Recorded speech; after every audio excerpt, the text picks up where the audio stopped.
Varicose veins కి సరైన చికిత్స కోసం సంప్రదించండి ఎవిస్ హాస్పిటల్.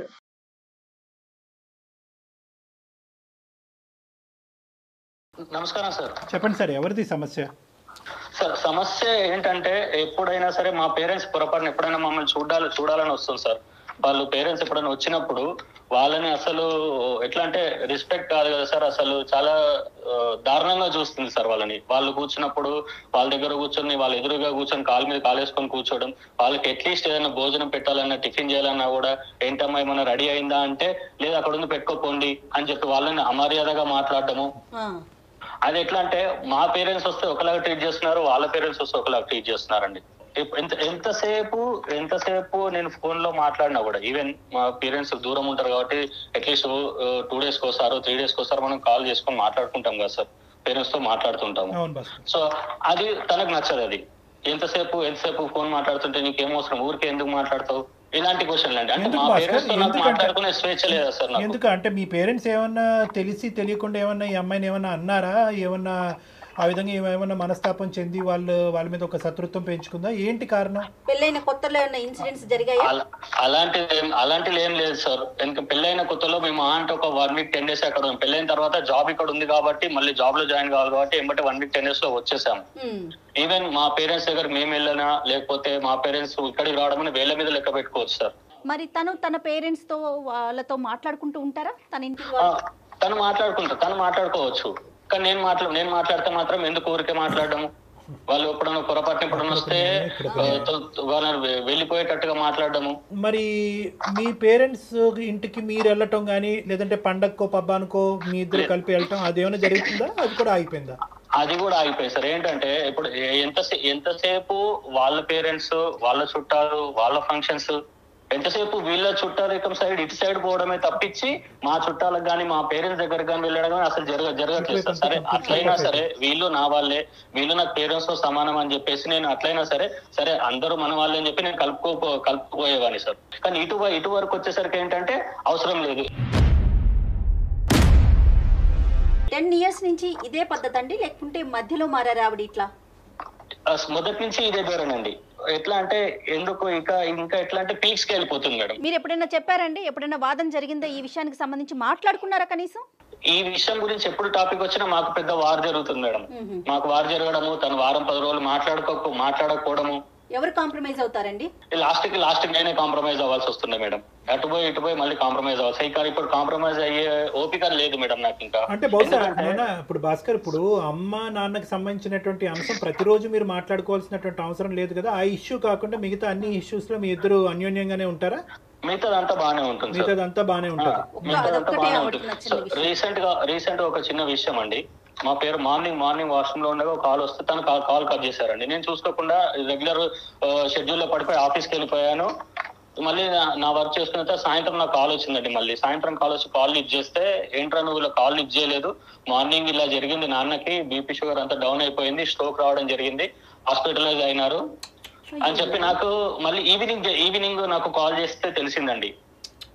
ఎందుకంటే మార్నింగ్ కాల్ చేశారని చెప్పారు, నేను ఆ కాల్ చేశారని చెప్పారు, మా వైఫ్ కూడా చెప్పలేదండి. అక్కడ బానే ఉన్నారు నాన్నగారు? ఇప్పుడు వెళ్ళాను గుడ్ అండి. ఇప్పుడు అక్కడ అక్క వాళ్ళు కొంచెం దగ్గరలో ఉంటారు కాబట్టి వాళ్ళు వెళ్ళి చూసుకున్నారు. వాళ్ళు ఈ టైంలో ఆడపిల్లలు, ఈ టైంలో మా అక్కలు వెళ్ళారు, వాళ్ళ హస్బెండ్స్ వాళ్ళ డ్యూటీలో ఉన్నారు. ఆడపిల్లలు ఈ టైంలో అసలు ఈ కోవిడ్ సిచ్యువేషన్ లో వాళ్ళని తీసుకెళ్లారో రావడం ఎంత ఇబ్బందిగా ఉంటుంది. అదే కనుక నా వైఫ్ నా కాల్ వచ్చిందని ఒక మాట చెప్పుంటే నేను ఏదో ఒక రకంగా కాల్ మాట్లాడి ఫ్రీడమ్ లో మాట్లాడైనా ఏంటి ఎమర్జెన్సీ అని చెప్పి మాట్లాడి నేను హాస్పిటల్ కి సాయంత్రం లోపు మధ్యాహ్నం లోపు వెళ్ళిపోయేవాడిని కదా సార్. ఎంత ప్రాబ్లం అయిపోయి సార్. నేను ఉన్న ఒక్క కొడుకుని సార్, నేను కాకపోతే ఎవరు చూసుకుంటారు సార్ పేరెంట్స్ ని? కేవలం నేను పెళ్లికి ముందు మన ఇద్దరమే ఉందాం, మన జీవితంలో ఎవరి జోక్యం ఉండదు అనేటటువంటి ఏకైక మాట పట్టుకుని ఈరోజు సునీత ఇలా వ్యవహరిస్తుందా అనేటటువంటి దానికి మనకు కొద్ది క్లారిటీ కావాలి భాస్కర్. అంటే ఆ అమ్మాయి కేవలం ఒక ప్రైవసీ గురించేనా? ఆ అమ్మాయి కేవలం మీ తల్లిదండ్రులతోనే ఇలాగే ప్రవర్తిస్తుందా, లేదంటే అందరితోనే తనకి సోషల్ కాంటాక్ట్స్ తక్కువ, మీ ఇంట్లోకి ఎవరు రాకూడదు, మీరు ఎవరి ఇంటికి వెళ్ళకూడదు అనేటటువంటి ఆలోచన శైలా? కేవలం మీ తల్లిదండ్రుల మీద ఎందుకు ఈ టార్గెట్? కేవలం మా తల్లిదండ్రులు వాళ్ళ విషయం వాళ్ళతో మాట్లాడినప్పుడు కానీ వాళ్ళు వచ్చినప్పుడు కానీ ఏదో ఒకటి జరుగుతుంది సార్. కాదు భాస్కర్, మరి అంటే ఎలాంటి సలహా కోసం మీరు మాకు మెయిల్ చేశారు? డాక్టర్ గారి వైపు నుంచి మీరు ఎలాంటి సలహాను ఎక్స్పెక్ట్ చేస్తున్నారు? మెయిన్ ఇష్యూ ఎక్కడ వచ్చిందంటే మేడం, ఇప్పుడు మా పేరెంట్స్ ఇలా జరిగిందని చెప్పేసి ఆ రోజు ఈవినింగ్ వచ్చి గొడవ పడడం జరిగింది మేడం. నాకు చెప్పలేదు, ఎందుకు నువ్వు ఇలా కాల్ కట్ చేయడం జరిగిందని చెప్పేసి ఆ రోజు చాలా పెద్ద గొడవ జరిగింది మేడం. సో అంత గొడవ జరిగేసరికి తను డిసిషన్ కి ఏమొచ్చేసింది అంటే, ఇప్పుడు నీకు మీ పేరెంట్స్ కావాలా నేను కావాలా? నేను కావాలంటే మీ పేరెంట్స్ ని మర్చిపో, నాకు విడాకులు ఇచ్చేసేయండి.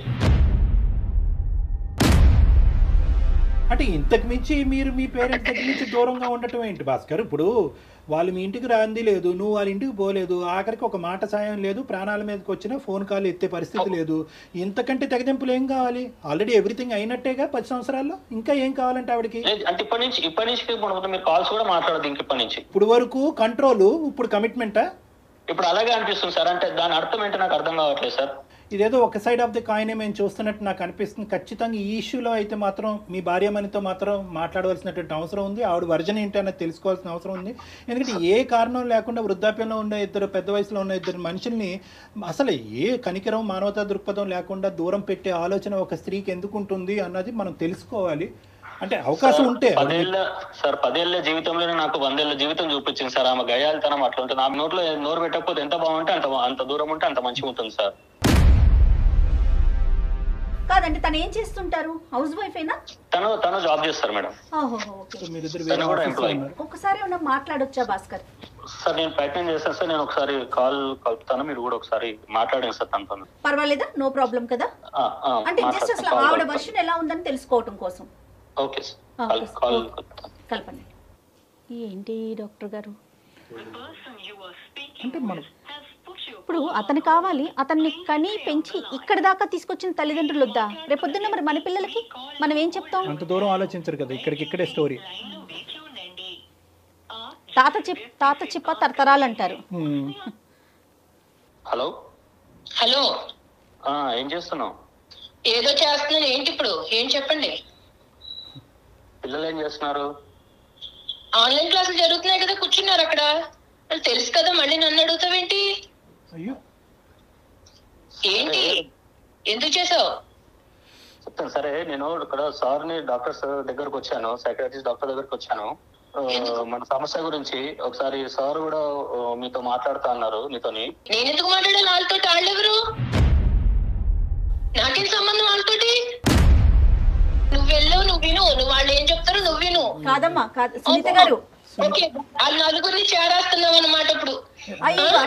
సునీత గారు ఏంటో వినుకాస్తా నువ్వు. కదమ్మా, ఒక్క సెకండ్ అమ్మా. అమ్మ సునీత, నమస్తే అమ్మా. నా పేరు డాక్టర్ కళ్యాణ్ చక్రవర్తి అమ్మ. నేను మానసిక వైద్య నిపుణుడిని ప్లస్ రిలేషన్షిప్ కౌన్సిలర్ని. నాతో పాటు జయ గారు కూడా ఉన్నారు, సీనియర్ యాంకరు. అంటే ఏంటండి చెప్పండి, ఏంటి ఇప్పుడు?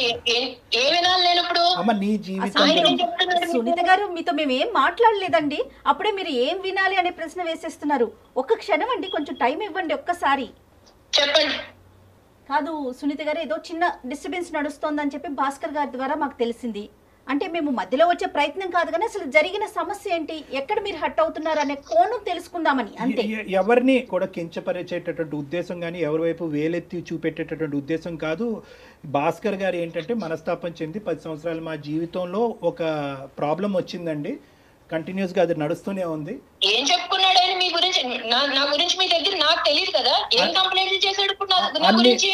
కంప్లైంట్ కదమ్మా, అన్ని విషయాల్లో మా భార్య పర్ఫెక్ట్ అండి. ఎక్కడ వేలెత్తి చూపేది లేదనే చెప్పారమ్మా మీ గురించి. మా అమ్మ నాన్న విషయం వస్తే కనుక అగ్గిలం మీద గుగ్గిలం అవుతుందండి. ఫోన్ లేదు, కాంటాక్ట్ లేదు, ఇక్కడికి వెళ్ళటం లేదు, అక్కడి నుంచి ఇక్కడికి రావటం లేదు. వాళ్ళ తల్లిదండ్రులకు సంబంధించినటువంటిది ఒక న్యాయం, మా తల్లిదండ్రులకు సంబంధించినటువంటి ఒక న్యాయం. ఆడ పేరెత్తితే నేను ఎందుకు మండిపడతానండి? ఈయన చేశాడో మీకు తెలియదు, నా గురించే చెప్తాను. నేను చేసేది, నేను మాట్లాడేది మీ అందరికి కనపడతాను ఇప్పుడు కూడా. నాకేదో చెప్తామని చూస్తున్నారు. అందు గురించే ఈ కాల్ చేసాం. నీ వర్జన్ వినాలనే ఉద్దేశం. నువ్వు కోపంగా ఉన్నావు, గట్టిగా మాట్లాడుతున్నావు, మేమేమి అది తప్పుగా భావించట్లేదు. మీ మనసు మీకున్నటువంటి టెన్షన్స్ మీకున్నాయి. కానీ దయచేసి ఒక 2 నిమిషాలు ఇతను ఈ విధంగా ఎందుకు మాట్లాడాడు అన్నది మీ వర్జన్ చెప్పండి అమ్మా. ఏమయ్యా ఇప్పుడు నువ్వేం చెప్పావు? అప్పుడు నువ్వు పెళ్ళప్పుడు నువ్వేం చెప్పావు చెప్పు. మన ఇద్దరమే ఉంటాము, ఎవరు ఉండరు, ఇన్ని ప్రేమగా చూసుకుంటాను అని చెప్పావా లేదా అప్పుడు? మరి ఇప్పుడేమో నేను కూడా అవ్వకుండానే నీవు మళ్ళీ వాళ్ళని తీసుకొచ్చి నన్ను ఎత్తి మీద వేస్తానంటే నేనేం చేయాలి? నేను ఊరికే కూర్చున్నానా? పొద్దున్నే వాళ్ళకి ఇప్పుడు ఆరోగ్యం బాగాలేదు, వాళ్ళని చూసుకోవడానికి వాళ్ళ కొడుకు కాకపోతే ఎవరు చూసుకుంటారు వాళ్ళని? ఆరోగ్యం బాగాలేకపోతే అక్కడ ఎలా వదిలేస్తారు వాళ్ళని? ఎవరో ఒకరు చూసుకుంటారు, మనుషులు పెట్టు. ఇప్పుడు నేను ఇక్కడికి తీసుకొస్తే నేను మాత్రం ఎక్కడ చూస్తాను? సాయంత్రం పొద్దున్న వెళ్ళిన దాన్ని సాయంత్రం 5-6 కానీ ఆ ఉద్యోగం అవ్వదు. ఇంటికి వచ్చేటోడికి 7 అవుతూ ఉంటే మా పిల్లల్ని చూసుకోవడానికి 2 గంటలు సరిపోవట్లేదు. అక్కడ నువ్వు వాళ్ళని తీసుకొచ్చి పెడతానంటే ఇప్పుడు మనుషులు పెట్టి చూపించాలి తప్ప నేను చూసే టైం గానీ నా పిల్లల్ని పెంచుకోవడానికి నాకు టైం లేదు. ఆ మనుషులు లేదు, అక్కడే పెట్టుకో అక్కడ డబ్బులు ఇచ్చేస్తాం కదా. అమ్మ సునీత, కేవలం అప్పుడు పెళ్లికి ముందు ఆ మాట అలా అన్నాడనే ఉద్దేశంతోనే నువ్వు ఈ రోజు ఇలా ఉన్నావమ్మా? మాకు 1,00,000 ఉన్నాయి సార్ ఇక్కడ. మాకు పిల్లలు లేచి మేమిద్దరం బయటికి వెళ్ళి ఇంటికి వస్తేనే గానీ కుదరదు. పొద్దున్న సాయంత్రం పిల్లల్ని చదివించుకోవాలా, వాళ్ళని ఎలా పెంచుకోవాలి, పొద్దున్నే లెగాలి, ఇంట్లో వంటలు చేసుకోవాలి, పనులు ఇవే సరిపోతున్నాయి. కానీ మధ్యలో ఈ కరోనాలు దరిద్రాలు ఈ ఒకటి సచ్చినాయి కదా. ఇప్పుడు అలా కదమ్మా, కరోనా సునీత గారు, కరోనా ఉండొచ్చు, ఏదన్నా ఉండొచ్చమ్మా, కానీ వృద్ధాప్యంలో ఉండేటటువంటి తల్లిదండ్రులు కాపాడవలసినటువంటి బాధ్యత ఏకైక కొడుకు మీద ఉండదా అమ్మా? డబ్బులు ఇస్తామంటున్నాం కదండి. డబ్బులతో అన్ని కొనుక్కుంటారా సునీత గారు? ఏం మాట్లాడుతున్నారండి? సారీ అండి ఇట్లా అంటున్నందుకు. ఎవరో సిటీ లైఫ్ లో ఈ రోజు రేపు తెల్లారు లేసి ఎవరికాళ్ళు ఉద్యోగాలు చేసుకుంటా సాయంత్రం నైట్ అయిపోయి ఇంటికి వచ్చేటప్పటికి ఎవరో ముసలోళ్ళు మేరేసుకుని ఎవరో రేపు పొద్దున్న మనం కూడా అదే పరిస్థితిలోకి వెళ్తాం సునీత. మనం ఇక్కడితోనే ఆగిపోమండి. మానవత్వం మంట కలిసిపోలేదమ్మా, అర్థం వాళ్ళకిలాగా మేము వచ్చి మీరు పడవండి, పిల్లల మీద మేము పడవు, వాళ్ళు వచ్చి పడతారేమో, మేము వచ్చి పడవు. మా ప్లాన్లు మాకు ఉంటాయి. రేపొద్దున వృద్ధాప్యం అనేటటువంటిది ఎక్స్క్లూజివ్ గా భాస్కర్ తల్లిదండ్రులకు కాదు, మీ తల్లిదండ్రులకి వృద్ధాప్యం వస్తుంది, మీకు వృద్ధాప్యం వస్తుంది. రేపొద్దున పెద్ద అయిన తర్వాత మీ పిల్లలు కూడా వాళ్ళ భార్యలు అంటారు, అరే డబ్బులు పడేసారా ఎందుకు పోయి చూసేదని అంటారు వాళ్ళ భర్తలతో. అది ఓకేనా మీకు? అదే చెప్తున్నానండి. ఇప్పుడు వాళ్ళు మా అమ్మ నాన్న గురించి నేనే వాళ్ళని విడిగా చూసుకోవట్లేదు. వాళ్ళు చూసుకోవాలని నాకు ఉంది. వాళ్ళు పెద్దోళ్ళు అయిపోయారు కానీ నేను వాళ్ళని చూసుకోవట్లేదు. ఎందుకంటే నాకు అంత టైం లేదు. అది అర్థం చేసుకోరేంటండి? ఎన్నని చెయ్యాలి, బయట చెయ్యాలా, ఇంట్లో చెయ్యాలా ఈ పనులు? ఈయన వచ్చేసి ఆయనకేమో ఇంట్లో పనులు ఏముండవు, బయట పనులు ఆయనతో సమానంగా నేను చేస్తున్నాను. ఆ ముసలోళ్ళకి వస్తే ఎన్ని చెయ్యాలండి? ఎన్ని సాకరీలు చేస్తే అవుతాయి అన్ని? వచ్చి కూర్చుంటే అయిపోయింది అనుకుంటున్నారా? కానీ మీరు ముసలోళ్ళు అనే ఆ పదాన్ని మాత్రం ఆపుకోలేకపోతున్నారండి సునీత గారు. అది వినటానికి కూడా చాలా బాధ అనిపిస్తోందమ్మా. ఉన్నప్పుడు ఆరోగ్యంగా ఉన్నప్పుడు వేరే వాళ్ళు లేందే మీ భర్త వచ్చారా, లేకుంటే మీ తల్లిదండ్రులు లేందే మీరు వచ్చారా? ఒక్కసారి ఆలోచించండి. ఏ కాలంలో ఉన్నారు మేడం మీరు? ఏ కాలంలో ఉన్నారు? మాకు కుదరట్లేదని చెప్తున్నాం కానీ చూడమని అనట్లేదు కదా. డబ్బులు ఇస్తాం అంటున్నాం కదా. అమ్మ మీరు ఏమన్నా అమెరికాలో ఉన్నారమ్మా? హైదరాబాద్ లోనే కదా ఉన్నారు. కుదరకపోవటం ఏంటి? హైదరాబాద్ లో ఉంటే ఇక్కడ మాకు నడవదండి. మాకు నడవదు. వాళ్ళని కూర్చోబెట్టి వాళ్ళకి చాకరీలు చేసి వాళ్ళకి సేవలు చేసే టైం మాకు లేదు. పిల్లల్ని చూసుకోవాలా, ఇవి చెయ్యాలా, మాకుండే బాధలు మాకున్నాయి. అంతేగాని నేను చూడను అనట్లా. డబ్బులు ఇస్తాం అక్కడ ఉంచుకోమంటున్నా. ఎవరు మా ఇంటి దగ్గర మాట్లాడటానికి వేరే కారణం ఏదైనా ఉందా వాళ్ళ వైపు నుంచి? అడగండి. అక్కడ ఉన్నారు కదా ఆయన, మీ దగ్గరికి వచ్చాడు కదా ఆయన, ఏదో చెప్పుకుంటున్నాడు కదా నా మీద కంప్లైంట్లు.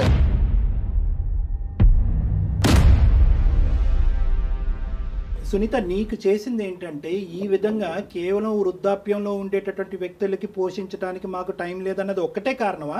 లేదంటే వీళ్ళ తల్లిదండ్రులు ఏమన్నా నీకు తప్పుగా ప్రవర్తించారా, ఇబ్బంది పెట్టారా? ఇప్పుడు ఈయన తక్కువడేం కాదండి. ఈయనేం తక్కువడేం కాదు. మీ దగ్గర రావుడులో నటించేస్తున్నాడేమో. ఈయనేం తక్కువడేం కాదు. వెళ్ళి 4 రోజులు అక్కడ ఉంటే వాళ్ళ అన్న కొంచెం ప్రేమగా ఉంటే చాలు. ఇక్కడికి వచ్చి మళ్ళీ వారం రోజులు నాతో మాట్లాడు. మరి నాకెలా ఉంటుంది? నేను అన్ని వదిలిపెట్టుకుని వచ్చాను కదా. నాకు మాత్రం ఇంకెవరన్నా ఉన్నారా? ఈయన పిల్లలే కదా. తెల్లారు లేసి ఏళ్ళ కోసమే కదండి మేము కష్టపడేది. నువ్వు ఆన్ చేసిన రేడియో ఆగట్లేదు ఇది. కాదమ్మా సునీత, ఇప్పుడు ఇక్కడ మాకు భయం ఏమీ లేదు. ఈ రోజు నీకు గట్టిగా 1 ఇంచు ఎక్కువగా మాట్లాడాలి అనే ఉద్దేశంతో మేము మాట్లాడాలని అనుకుంటే కనుక అతన్ని ఇంటికి వచ్చాక పెన్నం మీద పెట్టి వేయించేస్తామని భయం మాకు. ఇప్పుడు నన్నేదో నేనేదో కొత్తగా ఈ లోకల్లో నేను ఒక్కదాన్ని ఏదో అన్నట్టు మీ అందరూ కలిపి నాకు జడ్జిమెంట్ ఇస్తున్నారు కదా. ఎలాగో ఉంది, రమ్మనండి చూస్తాం ఇవన్నీ. నాకు ఇప్పుడే చెప్తున్నారు, మేమంత త్యాగమూర్తులో కాదు, మాకంత ఓపికలు లేవు. మీకు నమస్కారం.